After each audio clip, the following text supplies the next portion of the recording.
I was around 12 years old when my parents started leaving me home alone without a babysitter. It was really exciting at first to have the feeling of freedom, but something really scary happened. One time, my parents were out one evening and I was alone watching TV in the living room. When I heard the phone ring, I picked it up, but there was no one there, just silence. I slowly walked over to the door, but I wasn't gonna answer it.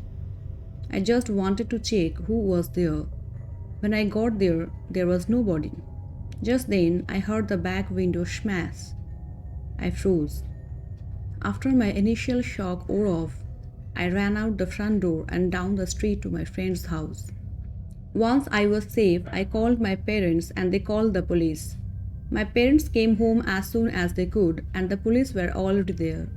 They searched the house and we learned that we had been robbed blind. The police officers told us that the person who broke in must have known that I was alone. Over the next few weeks, I couldn't shake off the feeling that I was being watched. Every time the phone rang or someone came to the door, I would jump. I had nightmares about that break in, and I would wake up in a cold sweat. My parents told me that I was safe, that I was still scared. One day, my parents received a phone call. It was the police. They had caught the person who broke into our house. They said it was someone who had been watching the neighborhood and must have seen my parents leave. He knew I was home alone, and then he saw this chance to break in. I was relieved to know that the person was caught, but I was still really scared all the time. I was no longer excited about being home alone. And for about a year after, my parents started hiring a babysitter again. But it wasn't long before I was too old for a babysitter. And from then on, I always made sure to keep my guard up. My girlfriend Hillary and I lived in an apartment off campus with our dog, a deaf white boxer named Elsa. She was the sweetest dog, and I always thought her lack of hearing was part of the reason. She almost never barked. We adopted her about a year before this, and during that time I maybe heard her bark once. I worked second shift at the time, and it was always my job to let Elsa out as soon as I got home every night. Our apartment complex was older and dimly lit at night, so Hillary was uncomfortable taking the dog out after dark. I ended up having to work late one night, and I texted her to let her know I'd be a few hours later than usual. Around midnight, she texted and told me the dog needed to go out and asked if I could talk to her on the phone for a few minutes while she went outside. I said yes, and gave her a call. I could hear her make her way outside as we talked for a couple minutes, then she suddenly stopped what she was saying, mid-sentence. After a few moments of silence, I asked if she was still there and if everything was all right. She said she just noticed a man walking near the other side of the building talking on his phone. I could hear a bit of worry in her voice when she then replied, "No, there's something weird about him. He keeps glancing over here, and I don't think he's actually talking on his phone, he's just pretending to talk on his phone." I told her that definitely sounds a little suspicious, and that she should head inside and I'd let the dog out when I got home. She agreed and then a couple of seconds later said, "He's coming this way." Now feeling worried myself, I waited to hear the sounds of the squeaky door and loud staircase she had to walk through to get back up to the apartment, but then all I heard was the sound of a dog suddenly going crazy. It was frantically barking and growling and sounded vicious. I completely doubted that it was Elsa, as she was almost always silent. My stomach started to turn and I had no idea what was happening. About 10 seconds later, I could hear the door open and footsteps running up the staircase. I was yelling on the phone to Hillary, asking what was going on and if she was all right. I heard a door slam. I could hear her breathing heavily on the other end of the phone.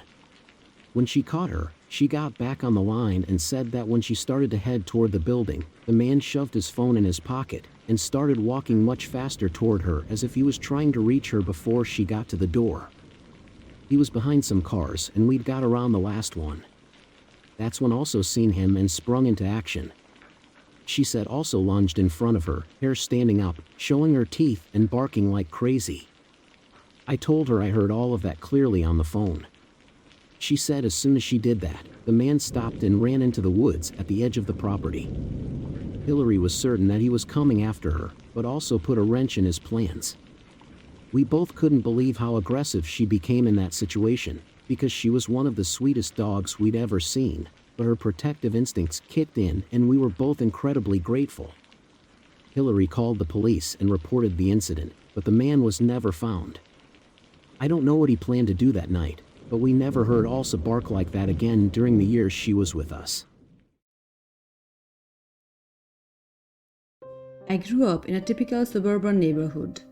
The streets were lined with identical houses, each with manicured lawns and white picket fences. My best friend was a boy named Joey, who was a year older than me and lived a few houses down. Joey was a bit of troublemaker, always getting into mischief and causing trouble.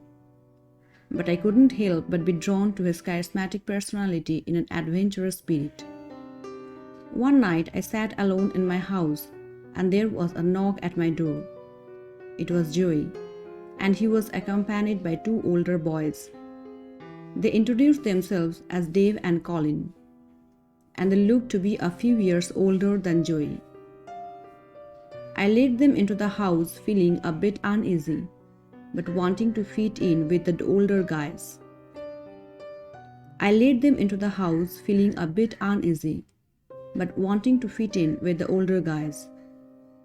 Once inside, David and Colin made themselves at home, lying on the couch and helping themselves to snacks from the kitchen.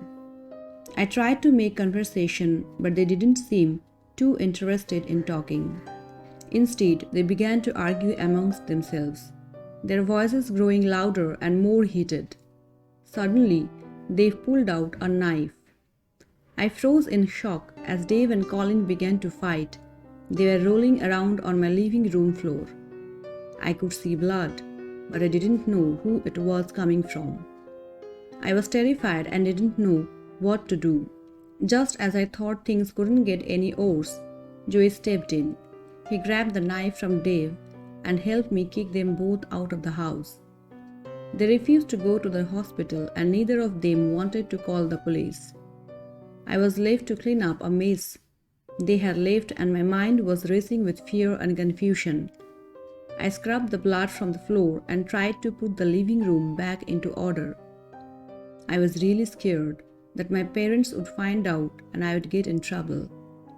I realized that sometimes the people who you allow into your life can surprise you in the worst ways. From that day on, I made sure to choose my friends more carefully and never put myself in such a dangerous situation again.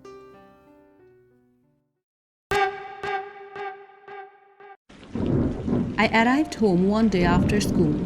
No one else was there. It was a nice spring day, so I left the main door open. But just the screen door was closed and unlocked. I grew up in a small town, so crime was pretty much non-existent for break-ins. I put my dog on a leash in the backwoods so he could do what dogs do, and then I went back inside. I sat on the carpet in the living room watching TV when a commercial break came on and the TV screen went blank. I saw a large figure right behind me. My anxiety went to the roof.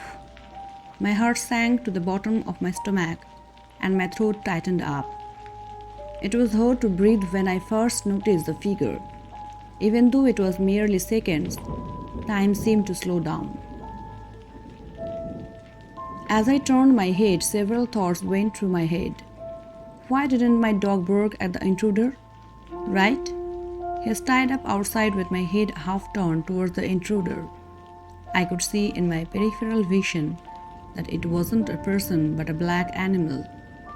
Then I was thinking that a bear had entered my home and was going to attack me.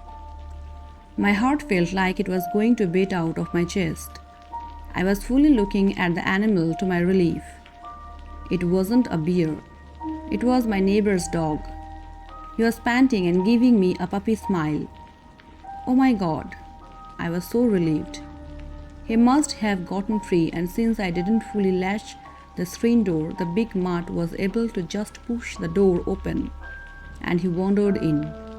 I walked him over to my neighbor, and we laughed about the incident. But I will never forget that moment of terror. I walked him over to my neighbor, and we laughed about the incident. But I will never forget that moment of terror.